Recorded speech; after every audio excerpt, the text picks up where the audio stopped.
Okay, so hindi kita magpadugay. I hope you are ready. We are studying the churches in Revelation, no? The 7 churches of Asia Minor. And these are mga early churches that were started by the apostles. And I believe the message that the Lord Jesus gave to them is as applicable as it is at this very moment, no, sa aton gid nga time. So may I invite you to open your Bibles in the book of Revelation, Revelation chapter 2, verse 18 down to verse 29. And we will be studying the church in Thyatira, no? The church in Thyatira. Ana say amen. Okay.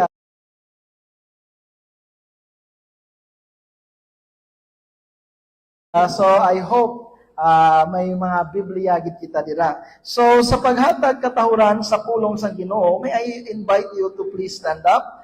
Revelation chapter 2 verse 18 down to 29. And then basahon naton bulos-bulos. I'll be reading verse 18 kamo sa verse 19 hasta tapuson naton sa verse 29. The church in Thyatira historically is the smallest church of the 7. Pero siya pa ang may pinakalawig nga message ang Ginoo. No, why is that? No? And I hope there will be lessons that we can learn sa sining aga, no, that will challenge us, correct us, and of course no mag-sharpen pagid sang aton nga faith no sa Ginoo. Okay, verse 18 ara na say amen. Okay, verse 18, unto the angel of the church in Thyatira write, these things saith the Son of God, who had his eyes like unto a flame of fire, and his feet are like fine brass.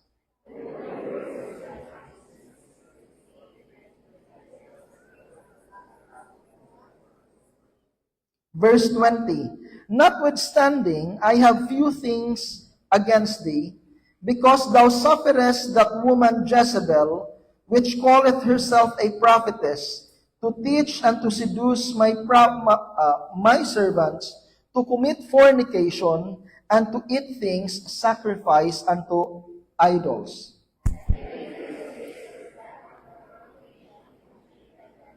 Verse 22, behold, I will cast her into a bed, and them that commit adultery with her into great tribulation, except they repent of their deeds.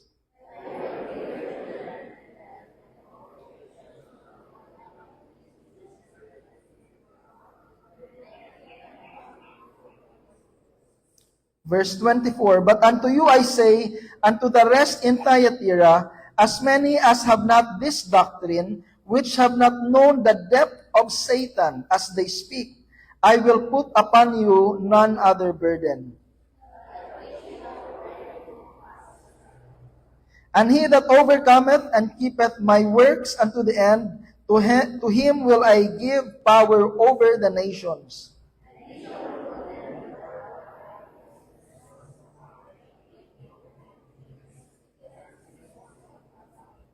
Verse 28, and I will give him the morning star. He that had an ear, let him hear what the Spirit saith unto the churches. May the Lord bless His word. Mag-pray kita. Heavenly Father, salamat sa siningation wherein you have gathered us. Salamat, Lord God, nga ang imo pulong is always available. Kagkabay pa, Lord, ini mangin mag-serve as our guide. Mangin kapawa sa amon, Lord God, tag sa kadalanon. So that, Lord, masapwan namon ang amon kaugalingon nga nagausoy sa imo kabubuton. So bless us, Ginoo, kung may mga nagadistract sa amon, ikaw, Lord God, maghatag sa amon sang focus. Open our eyes, open our hearts to believe. Open, Lord God, sang amon nga tagipusoon nga mag-submit sa imo pulong. This all we ask and pray in Jesus' name. Amen. Magalingkod ang tanan.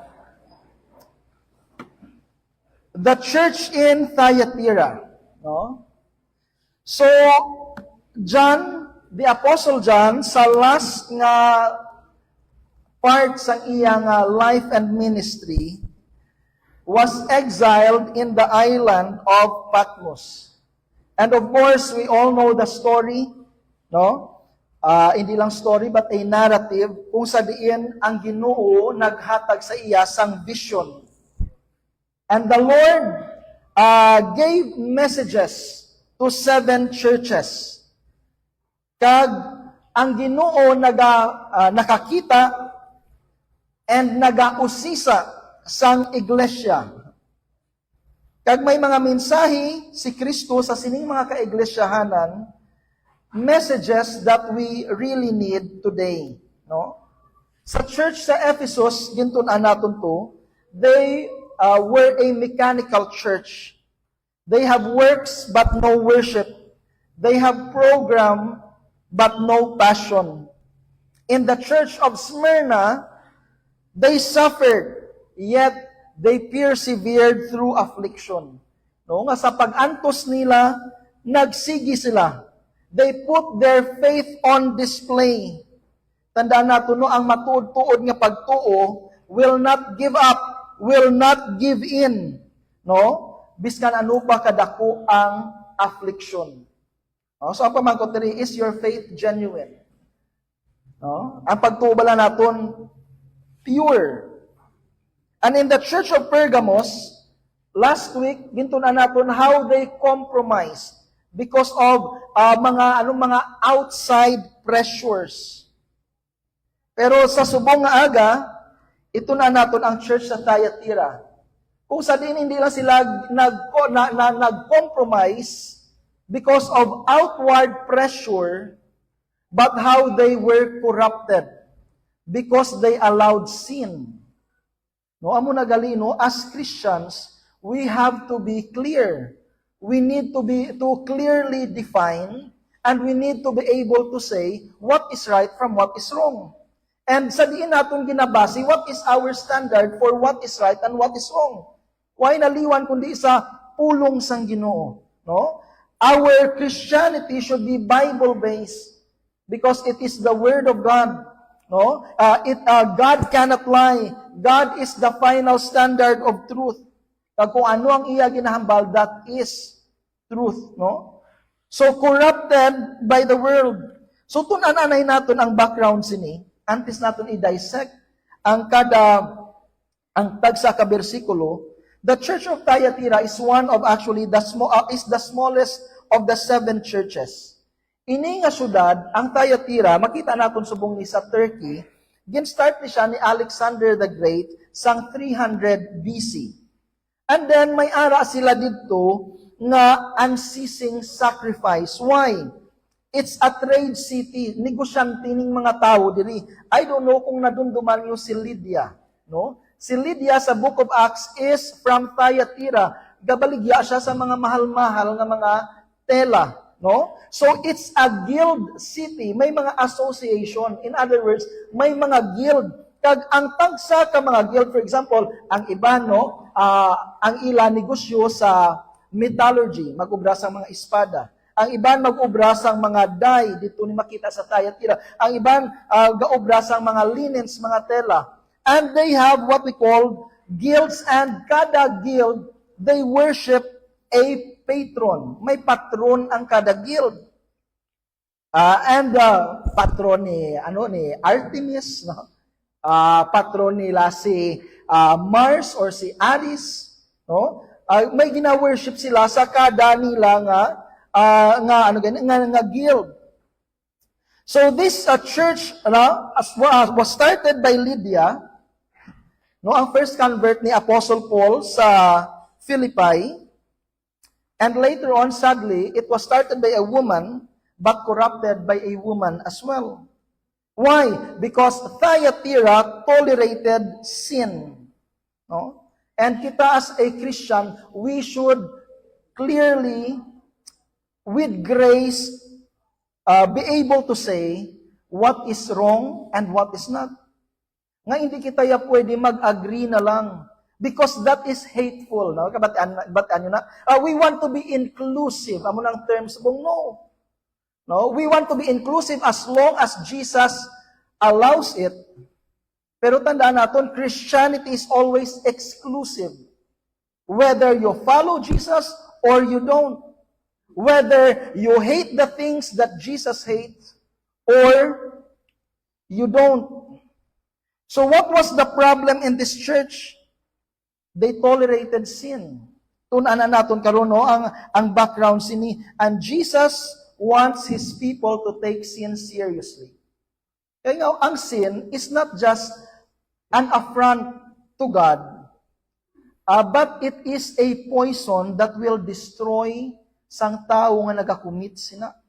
So God is holy, God is pure, kag hindi gusto sang Dios, no? Mabagit nga damo bawal sa Ginoo, damo siya gina-pronounce nga sala. Why? Because God doesn't want us to suffer. No? Kaya ang sala amo ning makalaglag sa aton. So, first let's see here, again start ko sa letter C. Let's see Christ in this verse. In verse 18.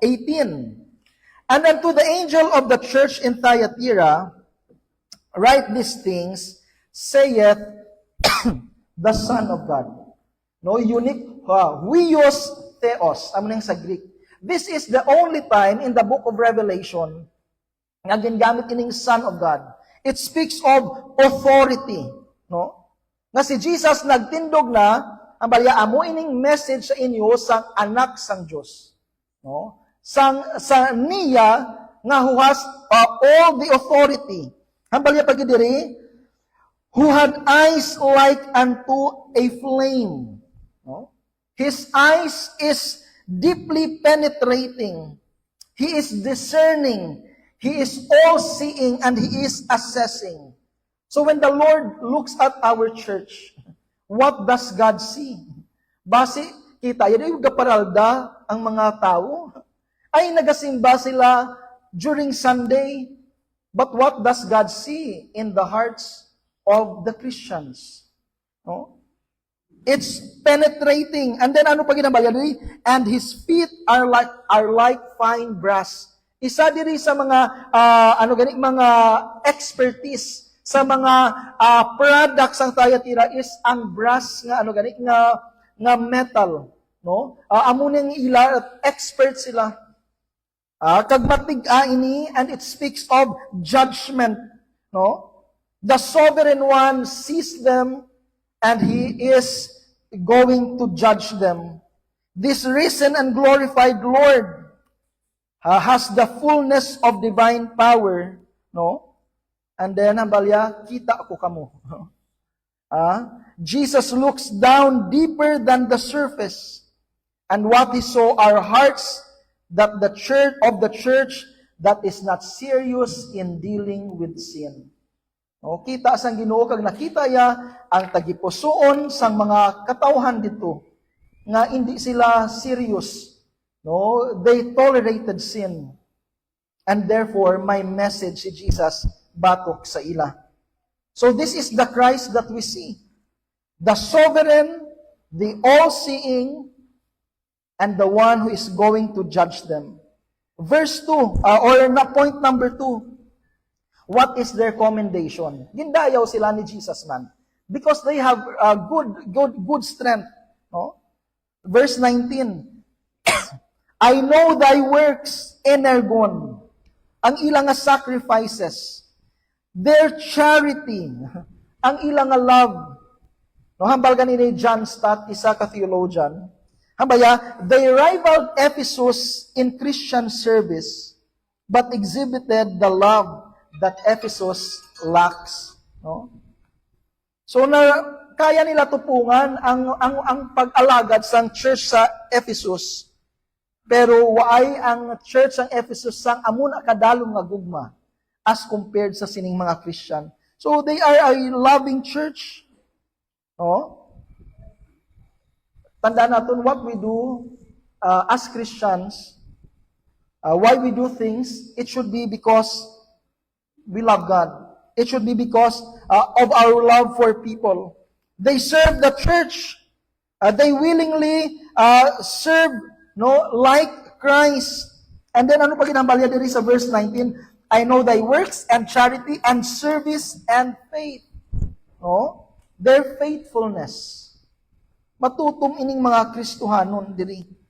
And then ano diri pag ginambalya? And thy patience. How they persevered. Nga strong ang ila endurance. Gamay lang sila, pero padayon sila. And then hambalya pag diri, verse 19, and thy works and the last to be more than the first. Kag hambalya nagdugay kamo, why kamo yung nagbugnaw, kundi ang inyo yung results ang inyong life, ang results ang inyong ministry, nagagrow, nagamultiply kamo, you are actually growing. This is a church na may great qualities, pero something happened. May natabo. They are a loving church, a faithful nga church, they are a serving church, pero what happened in verse 20? Notwithstanding, I have few things against thee. God confronted them in their sin. Hambalya diri, may butang nga against ako, because thou sufferest the woman Jezebel. Ang word nga sufferest, you tolerated. Ginalaw lang ninyo. Which calleth herself a prophetess.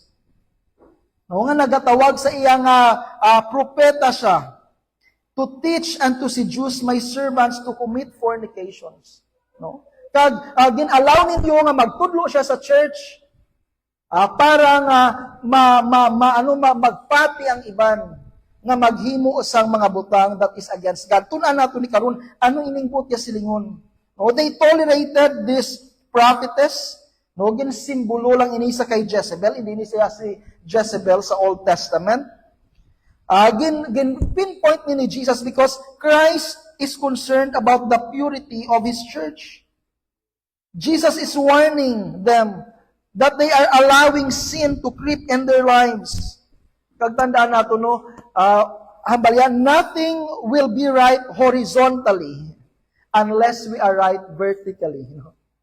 So in order for our relationships sa diri nga duta mangin right, dapat anay ang aton nga relationship with God mangin right.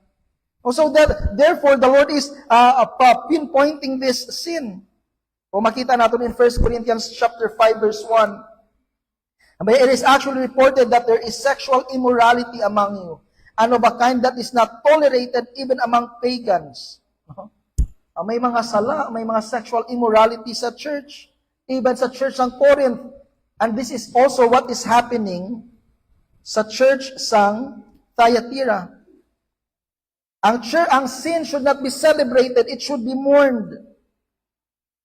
Amo na ganyan basang Bible, no? Hambal ni Apostle Paul, ang mga tawo nga nagapadayon kabuhi sa sala nga waay nagahinulsol. Hambal bala ni Apostle Paul, deliver them into the hands of Satan. Bado kasakit to. Kaya nga, you are exposed to the truth. And yet, you continue to resist. You continue to reject.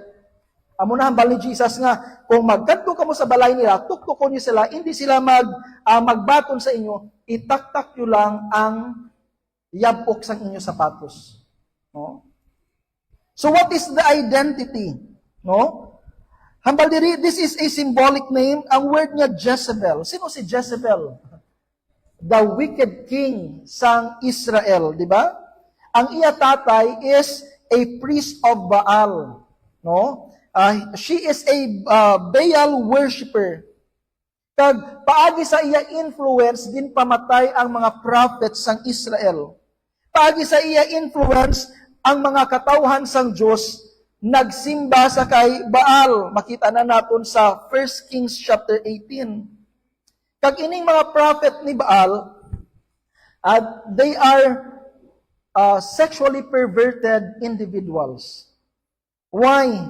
No? Ang ila parts sang worship, no? Hindi lang yang nga nagasimba sila, nagatipon sila, pero may immoral act sila nga ginaobra, thinking nga amo ining makapalipay sa ila Ginoo.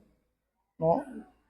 Sino si Jezebel? Attractive, charming, may great ideas, very articulate.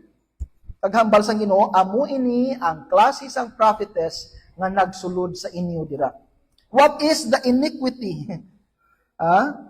Abalya diri sa verse 20, woman Jezebel, which calleth herself a prophetess, to teach and to seduce my servants. Mga bagta, seduce to lead them astray. Again, nga may guild, di ba?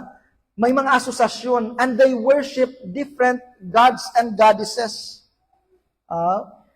And they would sacrifice to these idols.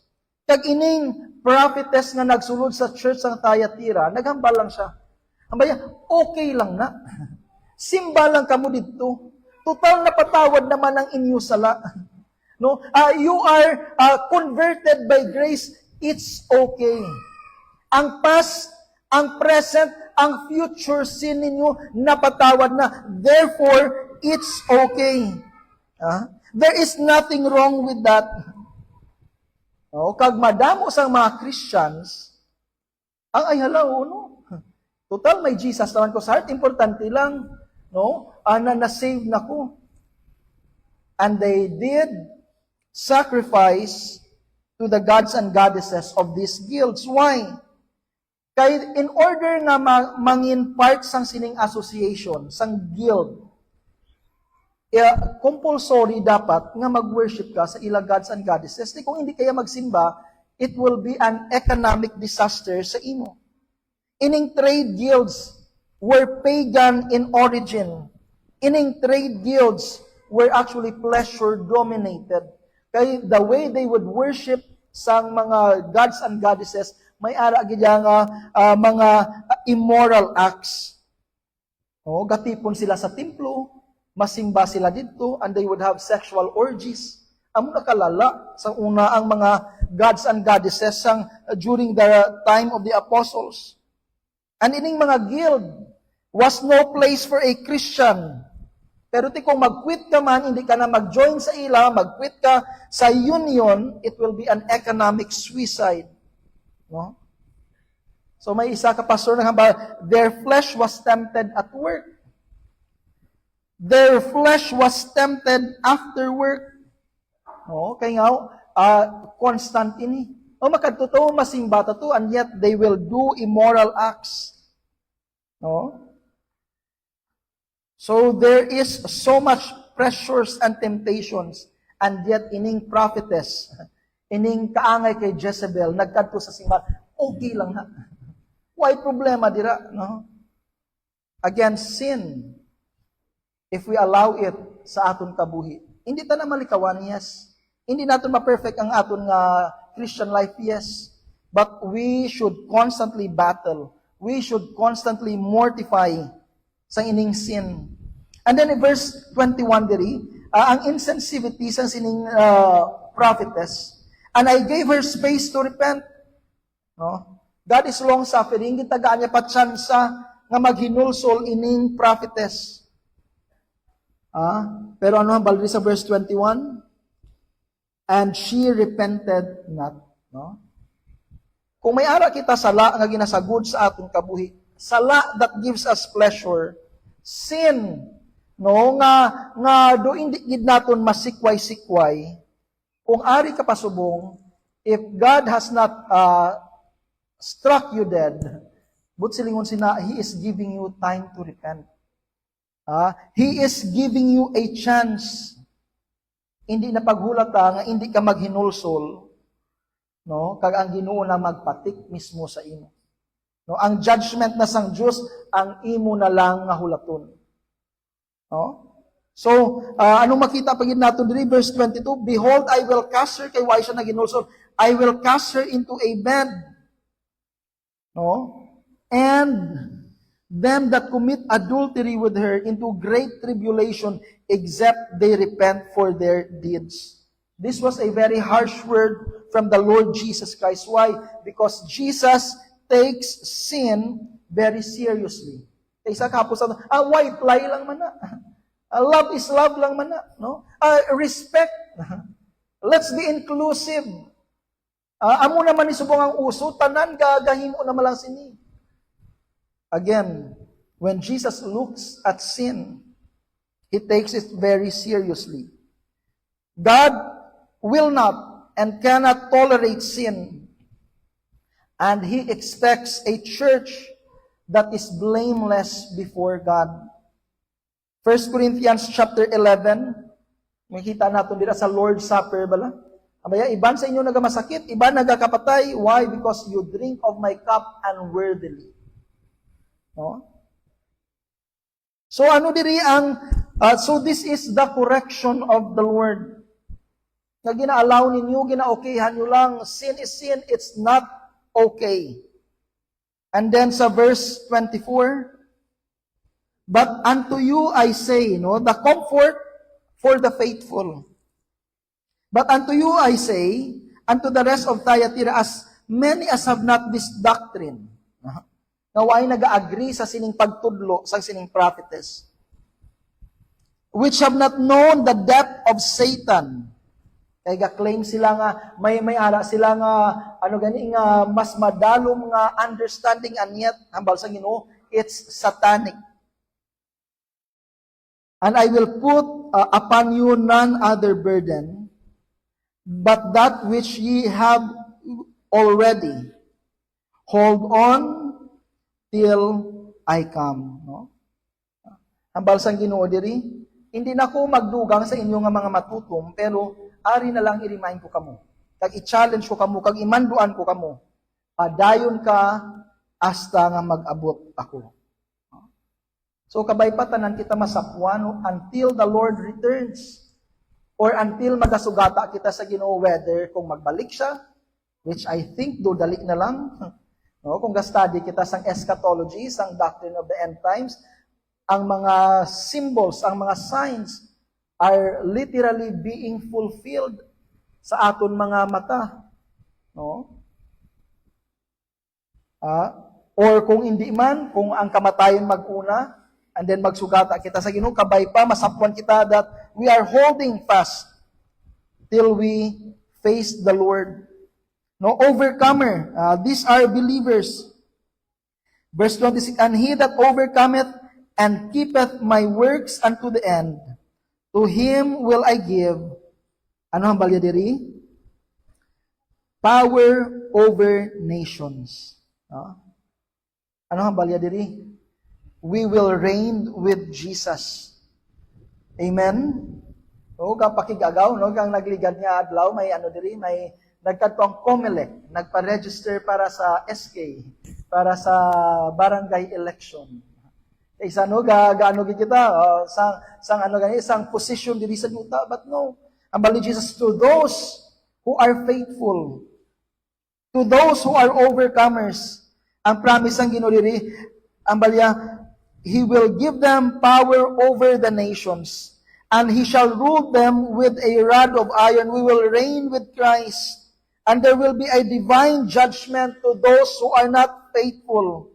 And then ang balya diri, verse 27, and He shall rule them with a rod of iron, as the vessel of a potter shall they be broken to shiver, even as I received of my Father. Kag ibukbukon hukman gid sang Ginoo ang tanan nga indi sa iya. So ang pamangkot, are you in Christ Jesus? No? Ara ka gid man bala kay Kristo Jesus. No? So we will reign with Christ if we hold fast. Ano pa gid ang comfort niya diri? Verse 28, and I will give him the morning star. Dito na ko ng morning star, bausa ka namin. Ining morning star, it speaks of Jesus Himself. Hambal sang Ginoo, to those who overcome, to those who will hold fast, hindi lang nga magahari ka mo upod sa akon, hindi lang that you will not be judged, but I will give you the morning star. Jesus Himself. No? The one who can satisfy the very longing of our soul. No? Can you imagine, no? Ang heart mo bala nga waay nagid sang pangitaon. Can you imagine the second person of the Trinity, the creator of the universe, ihatag sang Ginoo sa imo si Kristo. Hindi bot silingon nga panag-iyahan mo siya, pero ikaw mangin-iya. No? And you will be the recipient of His infinite love, infinite grace, infinite mercy.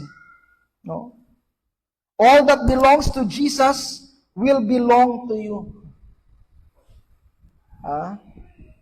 Ang gugma ni Kristo, no, nga hindi mapaslaw, mangin sa imo na. So that is the promise of those who overcome. Not just power, prestige, or possession, but the presence of Jesus Himself. No, may ara nga sa church tradition nga gintawag si Marcellus the slave. Na-convert si Marcellus sa iya amo nga nangin Christian. So ang natabo, napatay ang iya amo, and then later on, ara man si Marcellus, do ipakaon man siya sa leon, I believe, no? Do amo tong ang hatol sa iya. Pero gintempt siya. Abay Marcellus, ang halin sang gamay ka, why ka right? You are a slave, why ka gid sang possession, why ka man position sa Roman society. But we will give you isa ka chance to change all of that. Talik di ang Ginoo mo. Hindi lang nga mahilway ikaw, but we will give you the property sang imo nga amo, which is sa pagkadako. Anong hambal ni Marcellus? Thank you, but I don't need that. Because when I have Jesus, I have everything. Ano na hambal ni Marcellus? No? So what is the challenge for us today, Christians? Serve Christ faithfully because you love Him and hindi maguntat. And then also, be careful to search the Scripture for yourself. Kay kadamo ka isa, no? Kadamo sa manugpatalang, kadamo sang contradictory na nga teaching sa Bible, pero do ka nami pamatian. Be a Berean Christian. Amo na balahan bali Apostle Paul, pag abot niya dito, nagpakilala siya, pero ginusisa gid nila kung sakto gid man ang ginahambal ni Apostle Paul, kung sakto gid man sa ginahambal sang balaan nga kasulatan. Never tolerate sin in your own personal life. Yes, we will fail. Yes, we cannot perfect this. But we go against sin. We always come to the Lord in confession. No? And we don't let it reign over our lives. Sa tanan nga mga maga-overcome, sa tanan nga maga-persevere, no? Ang padya sang Ginoo, ang saad sang Ginoo, you will reign with Him and you will have the Lord Jesus Christ. Kag kung ara si Kristo sa imo, biskan ang bilog kalibutan pa magtalikod, no? You have everything. So ang pamangkot sa sining aga, ano ba lang sala nga ara sa aton? No? Sikway na. It's not going to give you fulfillment. It will only bring you enslavement and misery. Kag kung feeling natin kisa, to follow the Lord, Lord, I have to give up things. Yes, give it up. Kay kung i-give up mo na, masapwan mo si Kristo, and Jesus will satisfy all your longings. You will have the Creator of the universe, the King of kings, and the Lord of lords. Hindi lang nga imo manluluwas, but your friend, no? But your Redeemer, nga mangin imo personal gid, no? Nga agalon. So kabay pa sa sining aga. Kung ang mga taga Thyatira nagsulod ang sin, gin-okayhan sang iban ang sin. Kabay pa masapwan kita nga pure, kabay pa masapwan kita that is always on the side of the Bible, always on the side of the Lord. Napangabay tanan sa pagduko sa aton mga ulo, iyong sang aton mga mata. Gamay lang nga simbahan, pero ang Ginoo may dako nga mensahe. Why? Because God is serious when it comes sa iya nga iglesia. Una nga pamangkot, if you are a Christian today, when God looks at your life, ano ba lang makita sang Ginoo? Habang sa Bible, penetrating, all-seeing. The Lord has eyes like fire. It's flaming. Can God see a life that is living to please Him? Or does God see a life that is religious but inwardly hollow? Kung isurvey sa Diyos ang aton kabuhi, kabay pa masakwan kita nga genuine. Kung may mga sala nga ari sa aton, hinulsuli, talikdi, get right with God. The Lord is giving you chance. Hindi pag-i-okayhi ang mga butang nga batok sa Ginoo. It's for your good. Kung ikaw man, hindi pa Christian, the Father promised us or you the morning star. So paano natin mahimo na? Follow the Lord Jesus. Trust Him with all your heart. Hindi lang kakilala mo siya sa mind, pero He is your Lord, the Master of your life. Ang tanan mo nga desisyon, si Jesus ang nag-decide. Kagsaligi siya as your personal Savior, no one else. Why na sa ngalan nga ginhataga sa langit, no? Maluwas kita, but the name of Jesus and Jesus alone. Nahuman niya ng kaluwasan sa cross, and He invites you to trust Him. In order for our relationship with God to be fixed, Jesus made the way paagi sa kamatayon niya sa cross. So open your heart and talikdi ang kasalanan kag magpanumbalik sa amay paagi kay Kristo Jesus. And then kung ikaw Christian nga do hindi ka satisfied, do gusto mo mag-quit, oftentimes nagaka-failure ka, magpadayon. Because to those who persevere, they will reign with Jesus. To those who persevere, sa tanan nga matutom, sa tanan nga hindi mag-quit, masapwan nimo, maangkon nimo si Kristo.